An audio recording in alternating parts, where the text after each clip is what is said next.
Welcome to S Pandey YouTube channel. समंजय sir Sono Jamui के द्वारा आप सभी छात्रों को प्यार भरा नमस्कार।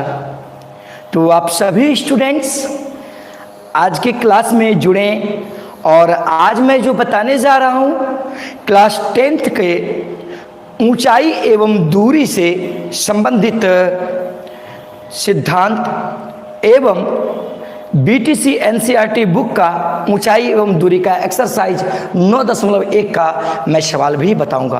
तो आप सभी स्टूडेंट्स क्लास से जुड़ें और साथ ही साथ दोस्तों को भी अपने लाइव क्लास को शेयर करें। और आज के क्लास में मैं आप लोगों को बताऊंगा ऊंचाई दूरी का सबसे पहले प्रयोग किसने किया। ऊंचाई दूरी को बनाने के लिए क्षैतिज रेखा का प्रयोग करते हैं, दृष्टि रेखा का प्रयोग करते हैं, उन्नयन कोण का प्रयोग करते हैं, अवनमन कोण का प्रयोग करते हैं और त्रिकोणमिति की निष्पत्ति sine cos tan cot sec cosec आदि का प्रयोग करते हैं। और ये किस कंडीशन में प्रयोग करते हैं इन सबों के बारे में मैं पहले बताऊंगा, उसके बाद एक्सरसाइज में आऊँगा। तो आप लोग शुरू से अंत तक वीडियो देखेंगे तो डेफिनेट है कि किसी भी बुक से आप लोगों का ऊंचाई एवं दूरी से संबंधित प्रश्न नहीं छूटेगी। तो आप सभी स्टूडेंट्स आ जाएं। तो देखिए सबसे पहले आप लोग याद रखिएगा ऊंचाई एवं दूरी ये त्रिकोणमिति से संबंधित एक चैप्टर है और जो काफ़ी इम्पॉर्टेंट चैप्टर है, इसका प्रयोग निरंतर होता है। तो ऊंचाई एवं दूरी का प्रयोग ध्यान दीजिएगा, ऊंचाई एवं दूरी का प्रयोग सर्वप्रथम थेल्स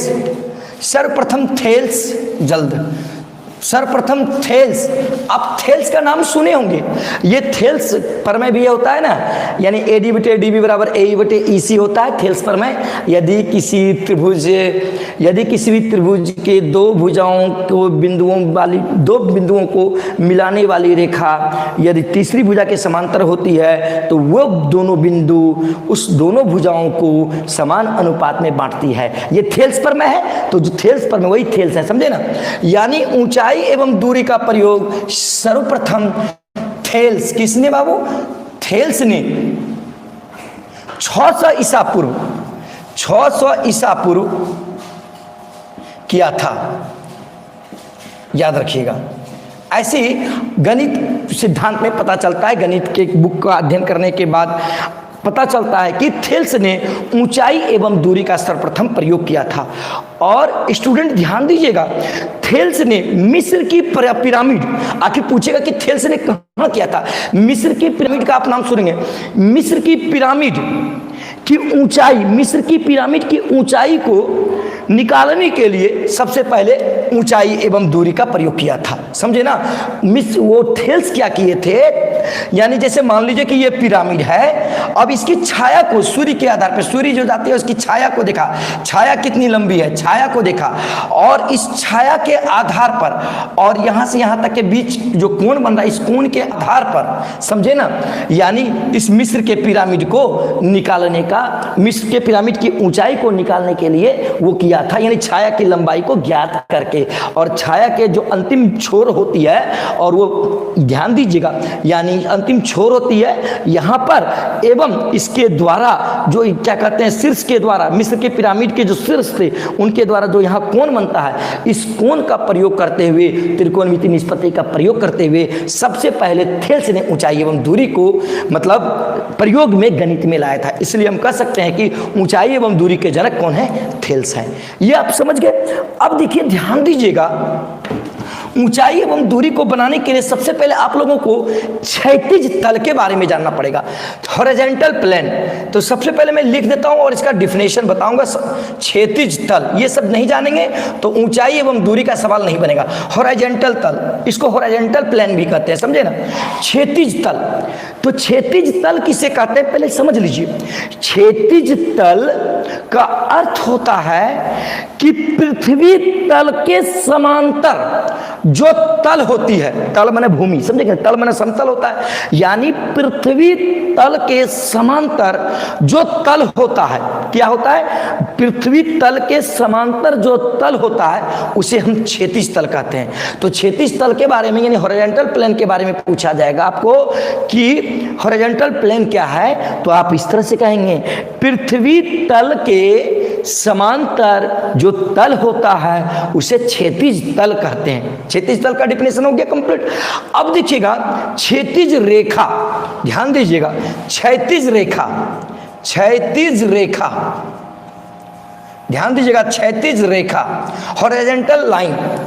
क्षैतिज रेखा का प्रयोग भी ध्यान दीजिएगा ऊंचाई एवं दूरी के सवाल बनाने में प्रयोग किया जाता है। यानी कि क्षैतिज रेखा यानी हॉरिजॉन्टल लाइन का यदि डिफिनेशन आप लोगों से पूछा जाएगा तो आप लोग कहिएगा कि क्षैतिज तल, क्षैतिज तल के समांतर जो रेखा खींची जाती है, क्षैतिज तल के समांतर जो रेखा खींची जाती है उसे क्षैतिज रेखा कहते हैं, उसे क्षैतिज रेखा कहते हैं। कौन सी रेखा कहते हैं, क्षैतिज रेखा। या दूसरी परिभाषा इसकी ये भी हो सकती है क्षैतिज रेखा की, यानी कि पृथ्वी तल के समांतर जो रेखा खींची जाती है उसे क्षैतिज रेखा कहते हैं, क्योंकि पृथ्वी तल जो होता है, क्षैतिज तल जो होता है पृथ्वी के समांतर के समांतर होता है। इसीलिए हम क्षैतिज रेखा को दो परिभाषाओं के आधार पर बोल सकते हैं, यानी क्षैतिज तल के समांतर जो रेखा खींची जाती है उसे क्षैतिज रेखा कहते हैं, समझे कि नहीं। या पृथ्वी तल के समांतर जो रेखा खींची जाती है उसे हम क्षैतिज रेखा, हॉरिजॉन्टल लाइन कहते हैं। क्षैतिज रेखा को जान गए। अब देखिए ध्यान दीजिएगा, क्षैतिज रेखा के बाद होता है दृष्टि रेखा, ऊंचाई दूरी में इसका प्रयोग होता है। दृष्टि रेखा, ध्यान दीजिएगा, दृष्टि रेखा, दृष्टि रेखा, ध्यान दीजिएगा, दृष्टि रेखा। तो दृष्टि का अर्थ होता है देखना, दृष्टि का अर्थ क्या होता है, देखना, यानी line of site, line of site होता है। दृष्टि रेखा का मतलब होता है, यानी दृष्टि का अर्थ होता है देखना, और रेखा का मतलब तो आप जान ही रहे, अर्थात हमारी आंखों एवं कोई वस्तु, जैसे मान लीजिए कि हमारी आंख यहां पे है, ठीक, हमारी आंख यहां पे है, ध्यान दीजिएगा, हमारी आंख यहां पे है, ठीक, आंख यहाँ पे है, हमारी आंख, अब एक वस्तु मान लीजिए यहाँ पर है, एक वस्तु यहाँ पर है, तो हमारी आंख एवं इस वस्तु के बीच जो रेखा, यानी हमारी आंख इस वस्तु को जो देख रही है, तो इस हमारी आंखों के द्वारा और उस वस्तुओं के बीच जो रेखा बनती है वह रेखा ही क्या कहलाती है, दृष्टि रेखा। अर्थात किसी भी वस्तुओं को हम देखने, हमारी आंख जब देखती है तो हमारी आंख एवं उस वस्तुओं के बीच जो रेखा बनती है उसे दृष्टि रेखा कहते हैं, उसे क्या कहते हैं, दृष्टि रेखा कहते हैं। तो दृष्टि रेखा तो आप समझ गए। तो दृष्टि रेखा यानी जब कोई वस्तु को देखते हैं तो देखने से जो, देखने के बाद वस्तु और आंख के बीच जो रेखा होती है वह दृष्टि रेखा होती है। दृष्टि रेखा समझ गए। अब देखिएगा, ध्यान दीजिएगा, अब उन्नयन कोण के बारे में जानते हैं। उन्नयन कोण, उन्नयन कोण किसे कहते हैं, उन्नयन कोण, इसको एंगल ऑफ एलिवेशन कहते हैं। याद रखिएगा उन्नयन कोण क्या है पहले ये समझ लीजिए, उसके बाद अवनमन कोण क्या है, उसके बाद फिर एक्सरसाइज में आऊँगा, उसके बाद थ्योरी और बताऊँगा। देखिए ये मान लीजिए कि ये क्षैतिज रेखा है, ये पृथ्वी तल के समांतर है, ये क्षैतिज रेखा, और मान लीजिए कि यहाँ पर कोई वस्तु है, मान लीजिए कि यहाँ पर कोई वस्तु है, ये आपकी क्षैतिज रेखा है। ये कौन सी रेखा है, क्षैतिज रेखा, ये आपकी क्षैतिज रेखा है, समझे ना, क्षैतिज रेखा, ठीक ना, ये जो आपकी है क्षैतिज रेखा। अब यहाँ पर ये क्षैतिज रेखा जो है, ध्यान दीजिएगा, ये क्षैतिज रेखा होगी। अब उसके बाद यहाँ मेरी आंख है, मान लीजिए कि यहाँ अवलोकन करता होता है, इसकी आंख है यहाँ पर, ठीक। अब इस आंख से वस्तु को देख रहा है, इस वस्तु को देख रहा है। तो अब ध्यान दीजिएगा, तो ये देखिए, तो इस वस्तु और आंख के बीच का जो रेखा ये हो गया, तो स्पष्ट है कि ये कौन सी रेखा हो जाएगी, ये दृष्टि रेखा हो जाएगी। ये कौन सी रेखा हो जाएगी, दृष्टि रेखा हो जाएगी। अभी मैं दृष्टि रेखा के बारे में बताया था, दृष्टि रेखा हो जाएगी। कौन सी रेखा हो जाएगी, दृष्टि रेखा। तो देखिए, यानी कि जब कोई आंख, किसी आंख से हम अपनी आंखों से किसी वस्तु को देखते हैं तो आंख एवं वस्तु के बीच बनने वाली रेखा क्या कहलाती है, दृष्टि रेखा। तो क्षैतिज रेखा एवं यहां पर जब आंख किसी वस्तु को ऊपर की और दिशा में देख रहा है, तब यहां पर जो कोण बनेगा, इसको उन्नयन कोण कहेंगे। और अच्छी तरीके से मैं समझाता हूं, ध्यान दीजिएगा, उन्नयन कोण कहेंगे। कौन सा कोण कहेंगे? उन्नयन कोण। अर्थात हम कह सकते हैं कि जब कोई क्षैतिज रेखा पर स्थित हमारी आंख किसी ऊपर रखी हुई वस्तु को देखने के लिए प्रयुक्त करता है, तब उस स्थिति में क्षैतिज रेखा एवं दृष्टि रेखा के बीच जो कोण बनता है वह कोण क्या कहलाता है? उन्नयन कोण कहलाता है। या दूसरी अर्थों में हम कह सकते हैं कि जब कोई वस्तु अवलोकन करता का मतलब होता है जो देख रहा होता है, या प्रेक्षण करता यानी जो देख रहा है, प्रेक्षण में देख रहा है। जब कोई वस्तु प्रेक्षण करता से ऊपर स्थित होती है, क्या स्थित होती है? ऊपर स्थित होती है। या जब कोई वस्तु को देखने के लिए हम अपनी आंखों को या अपने सर को ऊपर करते हैं, तब इस स्थिति में क्षैतिज रेखा एवं हमारी आंख एवं उस दृष्टि रेखा के द्वारा जो कोण बनता है वह कोण क्या कहलाता है? उन्नयन कोण, एंगल ऑफ एलिवेशन कहलाता है। एंगल ऑफ क्या कहलाता है? एलिवेशन। उन्नयन कोण समझ गए? अब देखिए, उन्नयन कोण की यदि परिभाषा आपसे कहा जाएगा कि उन्नयन कोण किसे कहते हैं, तो आप लिखिएगा दृष्टि रेखा पर स्थित अवलोकनकर्ता की आंख के द्वारा ऊपर रखी हुई वस्तु को जब देखा जाता है, तब इस स्थिति में दृष्टि रेखा, आंख एवं क्षैतिज रेखा, इन सबों के द्वारा जो कोण बनता है वह कोण क्या कहलाता है? उन्नयन कोण। कौन सा कोण कहलाता है? उन्नयन कोण कहलाता है। तो ये देख समझ गए, वस्तु यहां पर है और यहां से हम देख रहे हैं तो ऊपर की ओर देख रहे हैं, इसलिए कौन सा कोण हो गया? उन्नयन कोण। अब देखिए अवनमन कोण, ध्यान दीजिएगा, अवनमन कोण। अवनमन कोण के बारे में ध्यान दीजिएगा। अवनमन कोण किसे कहते हैं? अवनमन कोण, ध्यान दीजिएगा, उन्नयन कोण के बारे में बता दिया, ध्यान दीजिएगा स्टूडेंट। अब देखिए अवनमन कोण, तो अवनमन कोण याद रखिएगा। मान लीजिए कि कोई 2 मंजिला 3 मंजिला पर कोई आदमी है, 3 मंजिला 4 मंजिला पर कोई आदमी है। मान लीजिए कि यहाँ पे कोई आदमी है, तो इसके आंख से ये क्षैतिज रेखा हो गया। क्षैतिज रेखा जब भी होगा वो जमीन के समांतर होगा। तो कोई भी व्यक्ति, ध्यान दीजिएगा, कोई भी व्यक्ति यदि 3 मंजिला पर है तो उसका आंख यदि सीधा देखेंगे तो एक क्षैतिज रेखा बनाएगा कि नहीं? और वो क्षैतिज रेखा जो होगा वो पृथ्वी तल के समांतर या क्षैतिज तल के समांतर होगा। तो ये क्षैतिज रेखा हो गया। कौन सी रेखा हो गई? क्षैतिज रेखा। ध्यान दीजिएगा, कौन सी रेखा हो गई? क्षैतिज रेखा। अब देखिए यहां से यहां आंख है, समझे कहीं? यहां पर क्या है? आंख है। ध्यान दीजिएगा, आंख का फिगर बना लेते हैं। यहां देखिए आंख है, ठीक, कोई दिक्कत? अब यहां पर क्या है? आंख है। ध्यान दीजिएगा, तो यहां पर आंख है। तो अब देखिए, अब उसके बाद वस्तु मान लीजिए, यहां पे आंख है, अब वस्तु मान के चलिए यहां पर है, वस्तु है, यहां पे कोई वस्तु है, यहां क्या है? वस्तु। तो आप लोग को तो मैं बता ही दिया, आंख के द्वारा जब कोई वस्तु को हम देखते हैं तो उसके द्वारा जो रेखा बनती है उसे कौन सी रेखा कहते हैं? ये दृष्टि रेखा हो गई। ये दृष्टि रेखा, दृष्टि रेखा, ध्यान दीजिएगा। यानी अवनमन कोण का अर्थ होता है, ध्यान दीजिएगा, जब कोई वस्तु नीचे रहे अवलोकनकर्ता से, किसे? या प्रेक्षणकर्ता से नीचे रहे, तब इस स्थिति में हमारी आंख एवं क्षैतिज रेखा एवं दृष्टि रेखा के द्वारा जो कोण बनती है वह कोण क्या कहलाती है? अवनमन कोण। वह कौन सा कोण कहलाती है? अवनमन कोण कहलाती है। याद रखिएगा। या दूसरे अर्थों में कहेंगे, जब कोई वस्तु को ऊपर से नीचे की ओर देखते हैं, ऊपर से नीचे की ओर देखते हैं, तो नीचे की ओर देखने के बाद, ध्यान दीजिएगा, नीचे की ओर देखने के बाद हमारी क्षैतिज रेखा, आंख एवं दृष्टि रेखा के द्वारा जो कोण बनाई जाती है वह कोण क्या कहलाता है? अवनमन कोण, एंगल ऑफ डिप्रेशन। समझे कि नहीं? एंगल ऑफ डिप्रेशन इसका होता है। किसका? अवनमन कोण का अंग्रेजी होता है। तो आप लोग समझ गए, यानी जब हमको ऊपर से कोई वस्तु को नीचे देख रहे हैं तो इस स्थिति में हमारी आंखों पर क्षैतिज रेखा एवं दृष्टि रेखा के द्वारा जो कोण बनता है वह कोण क्या कहलाता है? अवनमन कोण कहलाता है। तो अवनमन कोण भी समझ गए आप लोग।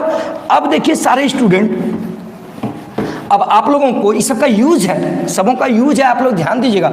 अब जैसे मान लीजिएगा कि, ध्यान दीजिएगा, जैसे एक राइट एंगल ट्रायंगल है, ठीक ना, आप लोग समझ लीजिए। तो मान लीजिए कि ये क्षैतिज रेखा यहाँ पे हो गई।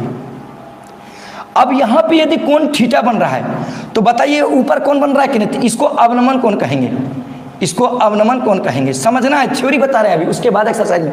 ये तो अवनमन कोण हो गया यहाँ वाला। तो याद रखिएगा, यहाँ जो कोण बनता है वही कोण यहाँ भी बनेगा। तो जैसे यहाँ थीटा बना है तो ये भी कोण क्या हो जाएगा? थीटा। क्यों भाई? क्योंकि देखिए ये लाइन, ये सब भी क्षैतिज रेखा है, क्योंकि ये भी तो क्षैतिज रेखा है, ये भी क्षैतिज रेखा है। तो इसका मतलब ये दोनों क्या है? समांतर है। क्योंकि क्षैतिज रेखा जब भी होता है वो पृथ्वी तल के समांतर होती है या क्षैतिज तल के समांतर होती है। तो ये भी क्षैतिज रेखा, ये भी क्षैतिज रेखा, तो वो किसके समांतर है? यानी पृथ्वी तल के समांतर है। तो अब जानते हैं कि यदि कोई समांतर रेखा को कोई तिर्यक रेखा प्रतिच्छेद करे तो इस प्रकार एकांतर कोण आपस में क्या होते हैं? समान होते हैं। इसलिए यहाँ का जो कोण होगा और यहाँ का कोण क्या होगा? आपस में बराबर होगा। इसलिए यहाँ का कोण यहाँ का कोण बराबर होगा, एकांतर कोण है ये। तो ठीक उसी प्रकार देखिए यहाँ पे और यहाँ पे ये लाइन समांतर है और ये तिर्यक रेखा का काम कर रहा है। तो इसका एकांतर कोण ये होगा कि नहीं? जब यहाँ कोण थीटा होगा तो इसलिए यहाँ भी कोण क्या होगा? थीटा, क्योंकि एकांतर कोण आपस में समान होते हैं। समझे ना? ये याद रखिएगा, इस तरह से बनाने के समय यूज होता है। अब देखिएगा आगे का, इसके बाद मैं एक्सरसाइज में आ जाऊंगा। तो अब ध्यान दीजिएगा, देखिएगा जैसे मान लीजिए कहेगा एक मीनार है, एक मीनार है, ये क्या है? मीनार। देखिएगा एक मीनार है, ठीक ना। या पैर, और इसको कहते हैं शीर्ष। इसको क्या कहते हैं? शीर्ष। इसको क्या कहते हैं? शीर्ष। यदि ये मीनार है, पाद में होता है पैर, और इसको कहेंगे शीर्ष, क्योंकि ये बनाने के फिगर बनाए बिना बनाए हुए नहीं चलेगा। अब याद रखिएगा, ये यदि कहेगा यहाँ से यहाँ तक, यदि मान लीजिए यहाँ से यहाँ, तो इसको कहते हैं पाद से, मीनार के पाद की दूरी। मीनार, इसको मान लीजिए ए, तो मीनार के पाद से दूरी, याद रखिएगा, यानी मीनार का पाद ये है तो यहाँ से यहाँ तक की दूरी हो गई। इसको क्या कहेंगे? यहाँ से मीनार के पाद की दूरी, याद रखिएगा। कोई प्रॉब्लम? अब ध्यान दीजिएगा, अब मीनार के शीर्ष कहेगा कि मीनार के शीर्ष से यदि मीनार के पाद की जो दूरी बनती है वहाँ कोण कुछ थीटा कोण बनती है, थीटा उन्नयन कोण बनती है, थीटा कोण बनती है। तो यहाँ पर जो होगा वो थीटा कोण कर देंगे। समझे कि नहीं? यहाँ पर थीटा कोण कर देंगे। समझ गए? अब इसी के आधार पर हम सवाल बनाते हैं। याद रखिएगा आप लोग, ये जो बन रहा है ये तो आप जान रहे हैं कि ये समकोण त्रिभुज बनता है। कौन सा त्रिभुज बनता है? समकोण त्रिभुज। तो याद रखिएगा थोड़ी देर के लिए फिगर में, जैसे मान लीजिए कि ये ऊंचाई हो गई h, ये हो गया दूरी यहाँ से, यानी ए बी सी ले लीजिए। ध्यान दीजिएगा, अब आपको कहेगा क्या कि इसकी दूरी है 4, इसकी ऊंचाई है 4। तो अब इसको निकालने के लिए कहेगा, इसको निकालने कहेगा, किसको? आधार को, यानी मीनार से पाद की दूरी निकालने के लिए कहेगा। तो सबसे पहले इसमें देखिए किसकी मान दिया है, यानी इसका मतलब जब कोण ये रहेगा तो लंब का मान दिया रहेगा। तो लंब का मान दिया है और ये क्या हो जाएगा? इसके लिए आधार। तो लंब और आधार जो होता है किस त्रिकोणमिति फार्मूला में आता है? तो टेन थीटा में आता है। तो जब इस प्रकार का सवाल रहे, ध्यान दीजिएगा, टेन थीटा या कॉट थीटा, टेन थीटा या कॉट थीटा। याद रखिएगा, जब लंब का मान दिया रहे और आधार का मान निकालना हो, लंब का मान दिया रहे और आधार का मान निकालना हो, तब उस स्थिति में टेन थीटा या कॉट थीटा का प्रयोग करेंगे। समझे ना? यदि मान लीजिए इसी का मान 4 मीटर देता और इसका मान निकालने के लिए कहता कि ऊंचाई निकाले, तो ये भी देखिए इसके लिए आधार हो रहा है और इसके लिए क्या हो रहा है? लंब हो रहा है। तो आधार और लंब जो होता है, यानी पी बाय बी, पी और बी का जो रिलेशन होता है वो त्रिकोणमिति के किस फार्मूला में होता है? त्रिकोणमिति के टेन के फार्मूला में होता है या कॉट के फार्मूला में होता है। इसलिए इसमें भी टेन का प्रयोग करेंगे या कॉट का। समझे? लेकिन यदि आप ध्यान दीजिएगा, अब मान लीजिए इसका मान 5 मीटर है, ठीक। और कहेगा क्या, यानी मीनार के शीर्ष एवं पाँच जो दूरी है यहाँ से यहाँ तक की दूरी निकालने के लिए कहेगा, यहाँ से यहाँ तक की दूरी निकालने के लिए कहेगा। तब इस स्थिति में देखेंगे किसका मान दिया है इस त्रिभुज में, समकोण त्रिभुज में, तो डिफिनिट है कि ये लंब है आपका और इसका मान निकालने के लिए कह रहा है। तो ये आपका क्या है, कर्ण। ये क्या है आपका, कर्ण। तो कर्ण जो होता है, कर्ण और लंब किस फार्मूला में आता है, यानी एच और पी का रिलेशन, कर्ण और लंब, पी और एच का रिलेशन क्या होता है, साइन थीटा में या कोसेक थीटा में। तो याद रखिएगा, कर्ण और लंब में कोई संबंध रहेगा, दिया रहेगा कोई एक निकालने के लिए, कर्ण और लंब में से, तो साइन थीटा या कोसेक थीटा का प्रयोग करके हम बनाएंगे, ठीक है ना। अब देखिए, लेकिन यदि आपको रहेगा कर्ण का मान लीजिए कि 5 सेंटीमीटर है और उसके बाद कहेगा कि यहाँ से यहाँ तक की दूरी निकालें, तो डिफिनिट है इस समकोण त्रिभुज में, ध्यान दीजिएगा, इस समकोण त्रिभुज में कर्ण ये है और ये क्या है, आधार। तो कर्ण और आधार त्रिकोणमिति के किस फार्मूला में निष्पत्ति में आता है, देखना है, छवो निष्पत्ति sine cos tan cot sec cosec में। तो डिफिनिट है कर्ण और आधार कॉस में आता है, कॉस थीटा का प्रयोग करेंगे या सेक थीटा का प्रयोग करके बनाएंगे, कॉस थीटा या सेक थीटा का प्रयोग करके बनाएंगे। कोई प्रॉब्लम आप लोगों को? अब देखिएगा आप लोगों को, अब बीटीसी का मैं 9.1 एक्सरसाइज चालू करने जा रहा हूं। मैं क्वेश्चन नहीं लिखूंगा, क्वेश्चन आप लोगों के पास बीटीसी बुक है, आप लोग उससे क्वेश्चन देखेंगे, मैं केवल पढ़ लेता हूं क्वेश्चन। देखिए कह रहा है क्या, 9.1 एक्सरसाइज, सभी स्टूडेंट ध्यान दें। कह रहा है क्या, पहला क्वेश्चन कह रहा है सर्कस का एक कलाकार 20 मीटर लंबी डोर पर चढ़ रहा है। ध्यान दीजिएगा, नंबर 1, अच्छा कोई दिक्कत नहीं। सर्कस का एक कलाकार एक 20 मीटर लंबी डोर पर चढ़ रहा है। देखिए सर्कस होता है, अब कहता है कि जैसे मान लीजिए यहाँ पे गड़ा गया है, अब ये जो है ध्यान दीजिएगा, ये हो गया। अब देखिए ये डोरी है, ये डोरी है, ठीक है ना, ये डोरी है। अब सर्कस का कलाकार इस पर चढ़ रहा है, इसकी लंबाई 20 मीटर है, कितनी है, 20 मीटर है लंबी। अब देखिए जो अच्छी तरह से तनी हुई है, पूरा तना हुआ है, ठीक।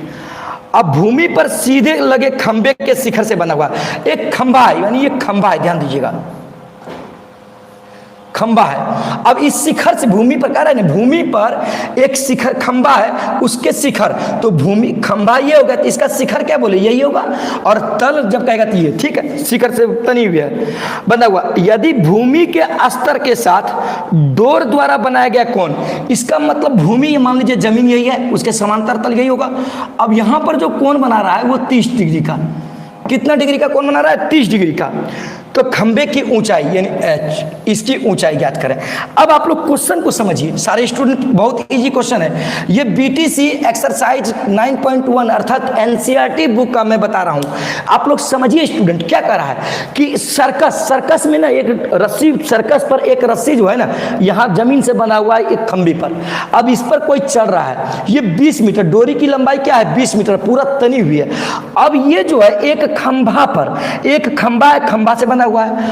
अब कहता है कि जमीन के तल पर वो डोरी, यानी जमीन के तल पर गड़ा हुआ, तो जमीन पर न गड़ा होगा, इन्हें कि यहां तो नहीं गड़ाएगा, जमीन पर गड़ाएगा। तो ये क्षैतिज तल से यहां पर जो कोण बना रहा है वो 30 डिग्री का कोण बना रहा है। तो बताएं कि खंबे की ऊंचाई क्या होगी। तो आप लोगों को मैं बता देता हूं, सबसे पहले यहां देखिए किसका मान, ये समकोण त्रिभुज हो रहा है कि नहीं, तो ये क्या हो रहा है, एक कर्ण दिया है, ये क्या दिया है, कर्ण, और ये 30 डिग्री है, तो इसका मतलब कोण यहां पर है, तो ये क्या है आपका लंब, खंबे की ऊंचाई यही होगी, तो लंब। तो लंब और कर्ण किस फार्मूला में आता है, साइन थीटा में या कोसेक थीटा में, तो उसी के माध्यम से इसको बनाएंगे। तो सबसे पहले देखिएगा, माना कि, लिखना बहुत जरूरी है, माना कि ए बी खंभा है, क्या है, खंभा है, जिसकी ऊंचाई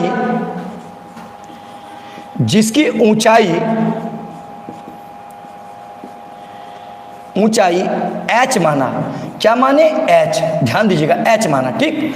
अब देखिएगा, ध्यान दीजिएगा, थीटा बराबर कितना है, 30 डिग्री, थीटा डिग्री बराबर क्या है, 30 डिग्री है कि नहीं। अब देखिए सारे स्टूडेंट, और डोरी की लंबाई यानी कर्ण का मान कितना है, AC आपका जो हो रहा है वो h, यानी इसको h कहते हैं, इसको P कहेंगे, इसको B कहेंगे कि नहीं। तो अब देखिए यानी खंबे की ऊंचाई और इसके बीच जो संबंध है लंब और कर्ण का, तो लंब और कर्ण P और H किस में आता है, साइन थीटा में। तो हम जानते हैं कि साइन, देखिएगा त्रिभुज ए बी सी में, किसमें, ए बी सी में ध्यान दीजिएगा साइन थीटा बराबर, तो साइन थीटा बराबर क्या होता है, पी बाय एच, यानी लंब बटे कर्ण, लंब बटे कर्ण होता है। तो आप लोग सभी स्टूडेंट ध्यान दें, एकदम आप लोग को आसान लगेगा। अब देखिए sine theta equal to P by H, तो पी इसमें क्या हो रहा है, एच ये खंभे की ऊंचाई है और एच का मान कितना है 20। अब देखिए क्या कर रहा है, साइन थीटा यानी साइन 30 डिग्री, तो देखिए थीटा का मान कितना है 30 डिग्री, तो साइन 30 डिग्री बराबर एच बटे 20। तो आप लोग सभी स्टूडेंट जानते हैं साइन 30 डिग्री का मान, मैं सबका मान भी निकाला हूं। साइन 30 डिग्री का जो मान होता है 1/2 होता है। साइन 30 डिग्री का मान क्या होता है 1/2। अब बराबर क्या हो गया, एच बटे, ये देखिए एच बटे 20 मीटर, चूंकि ये मीटर में था। अब देखिएगा साइन 30 डिग्री का जो वैल्यू होता है 1/2 होता है। अब देखो 10 दूनी 20, 10 बार में कट गया, यानी तो ये यहाँ भी आता कि नहीं, देखिए ये 20 यहाँ पे आता तब 20/2 होता है तो 10। तो अब देखिए 1/1 बराबर h बटे 10 मीटर हो गया। तो 10 मीटर गुना 1 करेंगे क्या हो गया, h बराबर 10 मीटर। तो खंभे की ऊंचाई, खंभे की ऊंचाई, खंभे की ऊंचाई क्या हो गई 10 मीटर। खंभे की ऊंचाई क्या हो गई 10 मीटर हो गई। आप लोगों के पास बीटीसी की बुक होगी, मैं क्वेश्चन नहीं लिख रहा हूं, केवल उसका आंसर बता रहा हूं और क्वेश्चन नहीं बता करके यहाँ पे, ठीक है ना। तो आप सभी स्टूडेंट बताएं समझ में आई, कोई दिक्कत तो नहीं हो रही है। चलिए अब देखिए मैं नेक्स्ट बताने जा रहा हूं आप लोगों को। आज मैक्सिमम से मैक्सिमम सवाल इसका कंप्लीट करूंगा और इजी मेथड से बताऊंगा आप सबों को। देखिए नेक्स्ट क्वेश्चन, सभी स्टूडेंट जुड़े रहें, कहीं कोई प्रॉब्लम नहीं होनी चाहिए। देखिए कहता है क्या, आंधी आने से एक पेड़ टूट जाती है। ध्यान दीजिएगा, आंधी आने से एक पेड़ टूट जाती है। देखिए प्रश्न कर रहा है कि आंधी आने से एक पेड़ टूट जाती है। 9.1 एक्सरसाइज बीटीसी का मैं दूसरा नंबर का सवाल, आप लोगों के पास बुक होगी, आप लोग उससे देखेंगे। कहता है आंधी आया और पेड़ क्या हुआ, टूट गई। जैसे मान लीजिए कि ये पेड़ है, थोड़ी देर के लिए ये पेड़ है ये, ठीक है, ये पेड़ है। अब देखिए क्या होता है, आंधी आने से वो टूटा हुआ भाग मुड़ जाता है। यानी मान लीजिए कि यहाँ से टूट गया, यहाँ से टूट करके कहता है मुड़ जाता है। इसका मतलब ये ध्यान दीजिएगा, मुड़ जाता है, जमीन पर लग जाता है। ध्यान दीजिएगा, ये टूट करके क्या होता है, जमीन पे चल जाता है। ठीक, जैसे ये टूट गया, मान लीजिए कि ये टूट गया, ठीक, थोड़ी देर के लिए ये टूट गया, टूट करके जैसे हवा पूरा चल रही थी तो ये टूट करके ये मान लीजिए यहाँ पर जमीन पर आके अटक गया, यही कह रहा है। अब देखिए जब शिखर जमीन को छूने लगता है, ये जो शिखर है ना, ये टूटा हुआ भाग यहाँ पर आकर के जमीन को छूने लगा, तो ये जमीन क्या है, यही है, ये छूने लगा।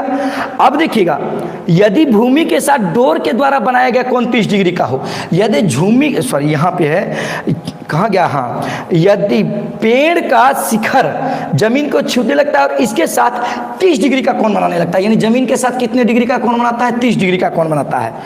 तो पेड़ के पाद बिंदु की दूरी, पेड़ के पाद बिंदु की दूरी जहां पेड़ के शिखर जमीन को छूता है 8 मीटर है। तो पेड़ का पाद बिंदु, पाद में पेड़ होता है, तो पेड़ तो यही ना था, तो पेड़ का यदि शिखर बोलता तो ऊपर वाला भाग होता है, और यदि पाद बोल रहा है इसका मतलब ये हो रहा है, पेड़ के पाद बिंदु से, कहता है पेड़ के पाद बिंदु से जहां पेड़ शिखर को छूता है, यानी यहां पर छूता है जमीन, ठीक है ना, इसके बीच की दूरी 8 मीटर है। इसका मतलब पेड़ से पाद की यहाँ की दूरी कितनी है, 8 मीटर। कितनी है, 8 मीटर। तो कहता है पेड़ की ऊंचाई ज्ञात करें। तो पेड़ की ऊंचाई, इसका मतलब ये पूरा कितना ऊंचा था, पेड़ की ऊंचाई ज्ञात करें। फिर से समझ लीजिएगा स्टूडेंट क्वेश्चन को, उसके बाद आप लोग के पास तो क्वेश्चन होगी, क्वेश्चन आप लोग देख लीजिएगा। कह रहा है कि आंधी आया और आंधी आने के बाद पेड़ टूट गई। तो पेड़ जब टूट गई तो टूटने के बाद, ये पूरा देखिए पेड़ था पहले, अब ये टूटने के बाद ये झुक गया, झुकने के बाद वो जमीन को छू दिया। ये जमीन थी, ये क्या थी, जमीन, ये जमीन को जाकर के छू दी। तो जमीन पर वो पेड़ का जो शीर्ष बिंदु था जमीन पर, वो 30 डिग्री का कोण बना रहा है। कितने डिग्री का कोण बना रहा है? 30 डिग्री का कोण बना रहा है। और कह रहा है कि पेड़ के पाद बिंदु, यानी पेड़ के पेड़ का पैर पाद बिंदु अपने पैर से जहां पर वह कोण बना रहा है उसके बीच की दूरी है 8 मीटर। तो पेड़ की ऊंचाई ज्ञात करें। तो पेड़ की ऊंचाई इसका मतलब यहां से यहां तक होगा, या नहीं तो जो टूटा हुआ भाग यानी AB प्लस AC, यही ना पेड़ की ऊंचाई होगी। यानी इसको और इसको जोड़ देंगे, पेड़ की ऊंचाई पूरा निकल जाएगा। तो इसका मतलब इसमें हमको इसका भी मान निकालना है और इसका भी मान निकालना है, क्योंकि यही टूट करके गिरा है इसमें। तो सबसे पहले देखिएगा पेड़, देखिएगा पेड़ क्या कह रहा है, क्वेश्चन एक बार फिर से देख लेते हैं। हाँ चलिए, पेड़ की ऊंचाई, पेड़ की ऊंचाई यानी AB प्लस AC होगा, AB प्लस AC होगा, होगा कि नहीं? क्योंकि ये जो AC वाला भाग है ये टूट करके यहाँ से गिरा है, तो हमको ये दोनों का मान निकालना है। तो सबसे पहले देखिए, ध्यान दीजिएगा, ये कोण जब यहाँ पर बन रहा है, कोण कितना है? Theta degree. ये 2 नंबर का सवाल है। थीटा बराबर कितना है? 30 डिग्री। थीटा बराबर कितना है? 30 डिग्री। अब देखिए यहाँ से BC, BC बराबर क्या है? BC बराबर है 8 मीटर। BC बराबर कितना है? 8 मीटर। तो 8 मीटर जो जब कोण ये रहेगा तो ये क्या हो जाएगा? आधार। इसका मतलब ये है B यानी आधार। समझे कि नहीं? ये तो समकोण त्रिभुज बना रहा है, ध्यान दीजिएगा, आधार। तो सबसे पहले देखिए समकोण त्रिभुज, समकोण त्रिभुज ABC में, समकोण त्रिभुज ABC में, तो आप लोग ध्यान दीजिएगा, हमको इसका भी मान निकालना है, इसका। तो पहले इस दोनों में से चलेंगे। तो आप देखिए इसका मान कैसे निकलेगा। देखिए यहाँ पे देखिए ये क्या दिया है? आधार, और ये क्या दिया है? लंब। तो आधार और लंब के लिए कौन से सूत्र का प्रयोग करेंगे? टेन थीटा का।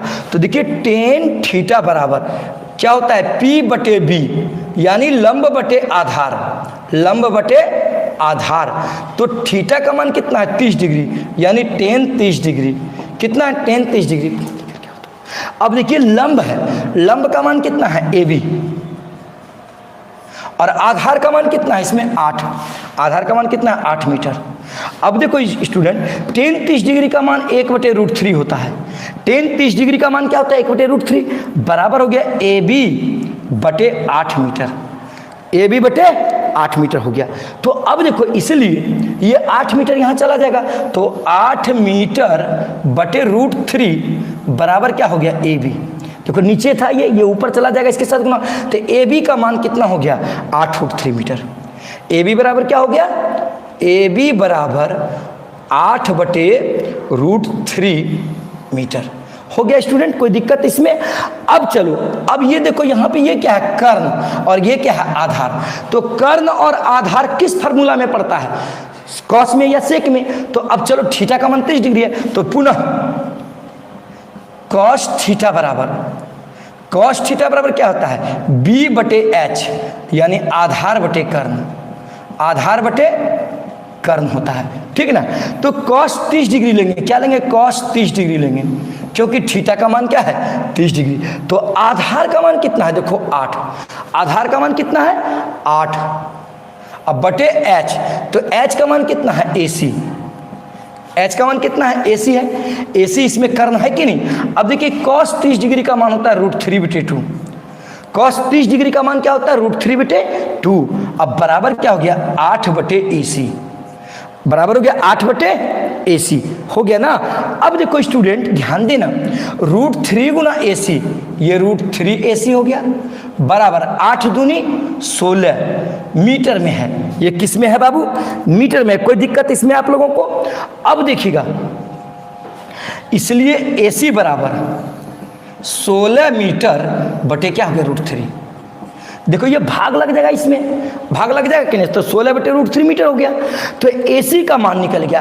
अब चलो पेड़ की ऊंचाई, पेड़ की ऊंचाई, तो पेड़ की जो ऊंचाई होगी, ध्यान दीजिएगा, तो पेड़ तो यहाँ से यहाँ पूरा था, लेकिन टूटा हुआ भाग इधर गया, यानी AB प्लस क्या होगा? AC।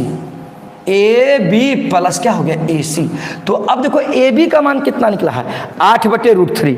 AB का मान कितना निकला है? 8 बटे √3। तो ये 8/√3 कर दिए ए बी का मान।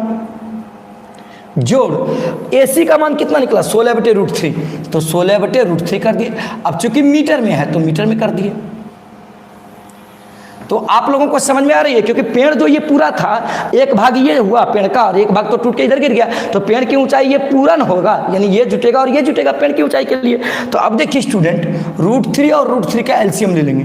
√3 और √3 का एलसीएम कितना हो जाएगा √3, तो ये 8 + 16 हो जाएगा, 8 + 16 मीटर।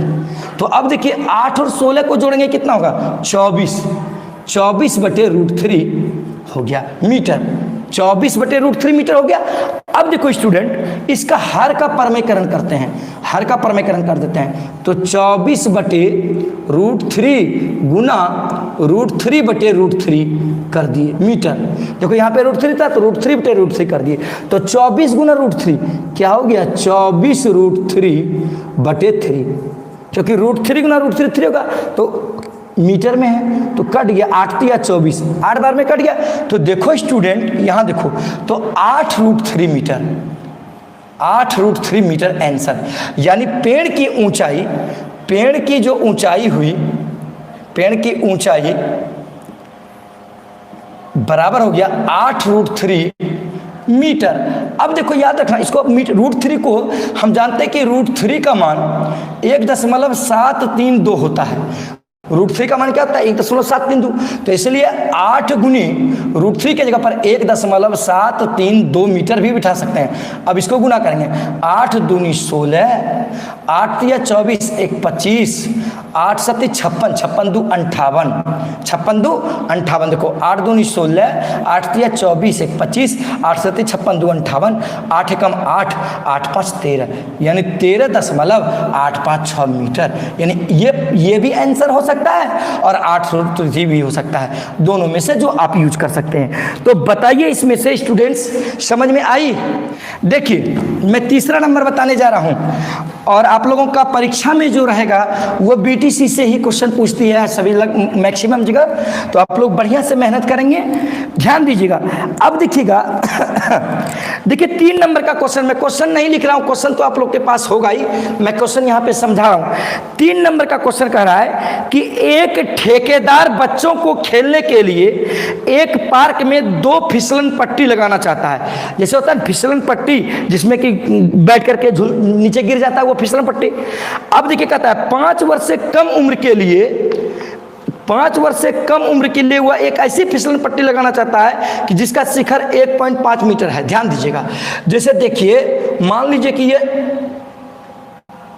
चलिए ये देखिए फिसलन पट्टी, फिसलन पट्टी होता है ना, जो कि बच्चा लोग फिसलता है, बैठ जाता है, गुड़ गुड़ गुड़ करके आ जाता है नीचे। जैसे कोई बच्चा यहाँ बैठेगा तो फिसलन पट्टी से। अब देखिए ये इसकी ऊंचाई 5 वर्ष के बच्चे के लिए 1.5 मीटर है, ठीक 1.5 मीटर है। और ऊंचाई पर भूमि के साथ 30 डिग्री कोण बनाता है, भूमि के साथ ये 30 डिग्री का कोण बनाता है, ठीक।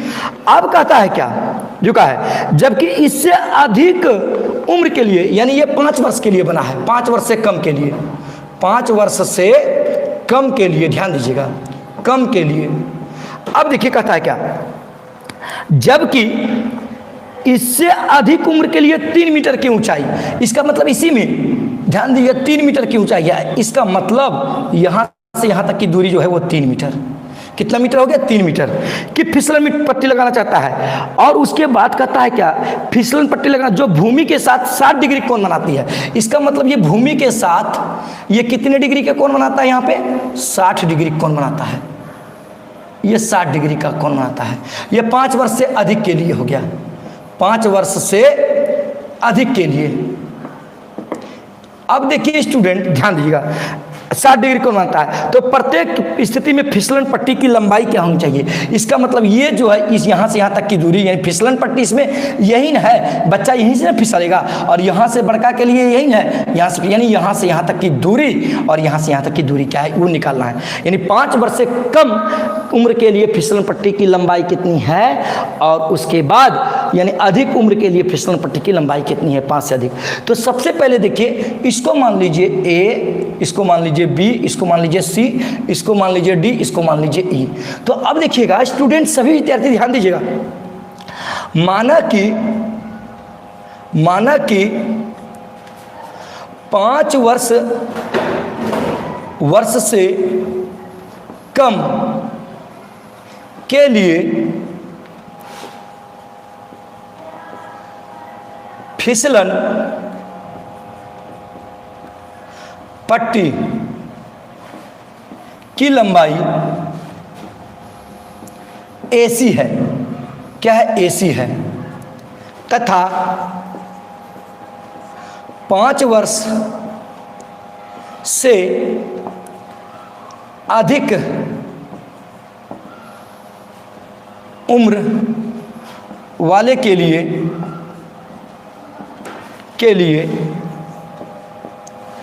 फिसलन पट्टी की लंबाई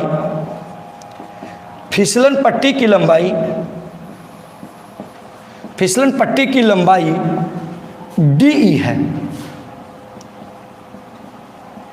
DE है। तो सबसे पहले चलेंगे त्रिभुज ABC में। किस में चलेंगे? त्रिभुज ABC में। किस में चलेंगे? त्रिभुज ABC में। अब देखिए AB यहाँ से यहाँ तक की दूरी तो 1.5 मीटर, 5 के लिए दिए 1.5 मीटर, तो ABC में तो देखिए AB बराबर कितना है? 1.5 मीटर। यानी यहाँ से यहाँ तक की दूरी कितनी है? 1.5 मीटर। अब देखिए कोण C बराबर, यानी इसमें थीटा का मान क्या है? 30 डिग्री। तो अब देखिए आप लोग ध्यान दीजिएगा, क्या बताए थे कि इस जब कोण ये रहेगा तो इस त्रिभुज के लिए ABC के लिए ये लंब हो जाएगा। ये लंब है और ये फिसलन पट्टी है। तो यहाँ पे देखिएगा ये डिफरेंट है कि कर्ण है, यानी हाइपोटेन्यूज है, H है। तो ये लंब और कर्ण किस फार्मूला में फंसता है? त्रिकोणमिति में। Sine cos tan cot. Different है कि साइन या कॉसेक में फंसेगा, तो साइन थीटा बराबर चलेंगे। तो देखिए साइन थीटा बराबर, तो साइन थीटा बराबर क्या होता है? P/H, यानी लंब बटे कर्ण। क्या होता है? लंब बटे कर्ण होता है। ध्यान दीजिएगा स्टूडेंट, लंब बटे कर्ण। तो साइन थीटा है, तो थीटा का मान क्या है? 30 डिग्री। अब बराबर क्या होता है? P/H। तो P का मान देखिए इसमें क्या है? AB है कि नहीं? ये बड़का के लिए 3 मीटर है, छोटका के लिए 1.5 मीटर है। तो लंब का मान इसमें कितना है? देखिए 1.5 मीटर, 1.5 मीटर। अब बटे क्या है? कर्ण। तो कर्ण आपका क्या है? AC। कर्ण कर दिए AC। अब देखिए साइन 30 डिग्री, साइन 30 डिग्री का मान क्या होता है? 1/2। साइन 30 डिग्री का मान क्या होता है? 1/2 बराबर होता है क्या है? 1.5 मीटर बटे AC। तो अब देखिए स्टूडेंट, AC को 1 से गुना कर दीजिए, AC गुना 1, तो AC बराबर, अब देखिए 2 गुना 1.5 होगा, 2 गुना 1.5 मीटर। तो 1.5 को 2 से गुना करेंगे तो क्या होगा? 3। तो AC बराबर क्या हो गया? 3 मीटर। तो इसलिए देखिए AC क्या माने थे? यानी छोटे बच्चे के लिए 5 वर्ष से कम उम्र के लिए AC माने हैं कि नहीं? इसलिए एक आंसर तो आ गया। यानी ये लिख सकते हैं कि 5 वर्ष से कम आयु वाले के लिए फिसलन पट्टी की लंबाई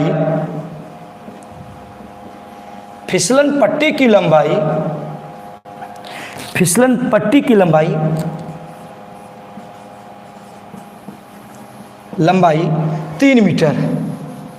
कितनी है? 3 मीटर है। पट्टी की लंबाई 3 मीटर है। कितनी है? 3 मीटर है। अब चलिए पुनः त्रिभुज DBE में, पुनः त्रिभुज, अब चलेंगे बड़े के लिए, पुनः त्रिभुज DBE में, बड़े के लिए चलेंगे DBE में। तो ध्यान दीजिएगा किसमें चलेंगे? त्रिभुज DBE में। तो अब देखिएगा इसमें फिसलन पट्टी ये हो गया और ऊंचाई ये हो गया। तो इसका मतलब ऊंचाई तो दिया है, लंब का मान दिया है, और ये क्या हो रहा है? कर्ण हो रहा है। तो लंब और कर्ण किस में आता है? लंब और कर्ण साइन में आता है। इसलिए इसमें भी साइन थीटा बराबर ही चलेंगे। तो साइन थीटा बराबर, इसमें देखिए क्या है? थीटा बराबर 60 डिग्री है और ऊंचाई कितनी है? DB का मान 3 मीटर है। प्रश्न में ही कर, तो साइन थीटा बराबर तो जानते ही है P/H होता है। तो इसमें P का मान कितना है? DB, और H का मान कितना है? DE। अब देखिए साइन 60 डिग्री लेंगे, साइन 60 डिग्री लेंगे, DB, तो DB का मान कितना है? 3 मीटर। तो DB का जो मान है वो 3 मीटर हो गया। ध्यान देखिए DB का मान कितना हो गया? यहाँ से यहाँ तक 3 मीटर, और DE ले लेंगे, DE ले लिए। अब देखिए साइन 60 डिग्री, तो साइन 60 डिग्री का मान होता है √3/2।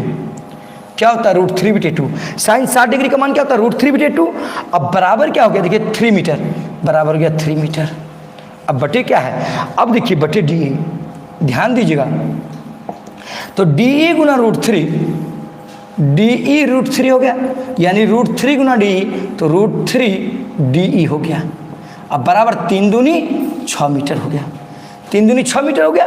इसलिए DE बराबर जो हो गया 6/√3 मीटर। 6 बटे क्या हो गया √3 मीटर हो गया। अब देखिए स्टूडेंट, तो DE बराबर, अब हर का परमेकरण कर देंगे, 6/√3 गुना √3/√3 मीटर। ठीक, अब देखिएगा, यानी हर का परमेकरण कर दिए। तो देखो स्टूडेंट ध्यान देना, 6 गुना √3, 6√3 मीटर हो गया। अब बटे √3 गुना √3 क्या होगा 3, तो 3 दूनी 6 बराबर 2√3 मीटर हो गया। तो 2√3 मीटर, तो बड़े बच्चों के लिए हो गया 2√3 मीटर। हम इसको 2√3 मीटर भी कह सकते हैं या √3 का मान भी लगा सकते हैं। तो 2 गुना √3 का मान कितना होता है 1.7, ये भी आंसर लिख सकते हैं 2√3 भी, या 2 गुना 1.732। तो देखिए 2 दूनी 4, देखिए 3 दूनी 6, 1 7, अब देखिए 7 दूनी 14, 1 15, अब देखिए 2 एकम 2, 1 3 मीटर, यानी 3.574 मीटर इसका आंसर यही होगा। यानी एक के लिए जो हुआ, एक के लिए 3 और दूसरे के लिए होगा √2√3 मीटर। यानी हम लिख सकते हैं क्या कि बड़े बच्चों के लिए, देखिए यहाँ पर लिख देते हैं हम 5 वर्ष से अधिक आयु के लिए, आयु वाले बच्चों के लिए फिसलन